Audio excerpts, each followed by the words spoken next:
दोस्तों नमस्कार।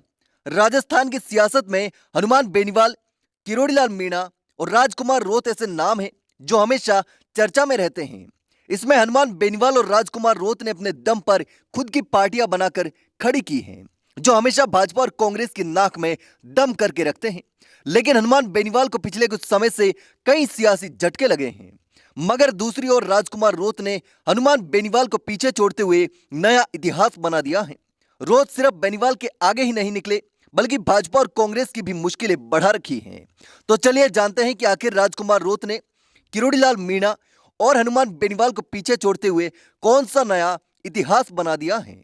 दोस्तों, राजस्थान में हनुमान बेनीवाल की राष्ट्रीय लोकतांत्रिक पार्टी को पिछले विधानसभा चुनाव में तगड़ा झटका लगा था।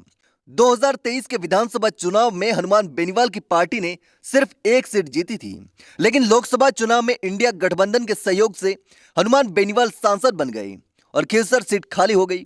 लेकिन विधानसभा उपचुनाव में वह भी हाथ से निकल गई। उसके बाद राजस्थान में आरएलपी का एक भी विधायक नहीं रहा।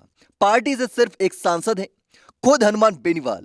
वहीं किरोड़ीलाल मीणा भी भाजपा में अब अकेले पड़ गए हैं। पार्टी तवज्जो बहुत कम देती है।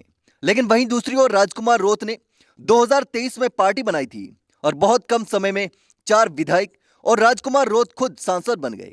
ऐसे में अब राजकुमार रोत की पार्टी के लिए भी बहुत बड़ी खुशखबरी आई है।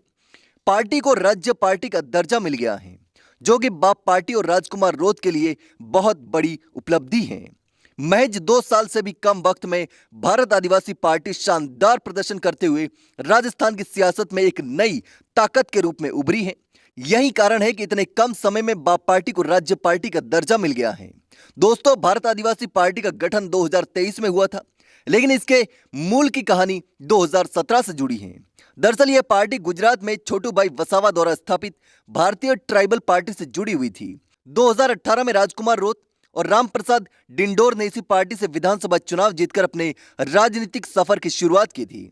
हालांकि सितंबर 2023 में उन्होंने इस पार्टी से अलग होकर अपनी अलग पहचान बनाने का फैसला लिया और भारत आदिवासी पार्टी का गठन किया। राजकुमार रोत ने इस पार्टी के साथ दक्षिणी राजस्थान में मजबूत पैठ बना रखी है और रोत ने यहां के आदिवासी अंचल में अपनी पार्टी को सफलता दिलाई। 2023 के विधानसभा चुनाव से पहले ही इस पार्टी ने शानदार प्रदर्शन किया और महज 2 साल के भीतर भारत आदिवासी पार्टी के पास 4 विधायक और एक सांसद हैं। खासकर डूंगरपुर की 84 विधानसभा सीट से राजकुमार रोत की जीत एक बड़ी उपलब्धि रही है, जहां उन्होंने लगभग 70,000 वोटों से चुनाव जीता था।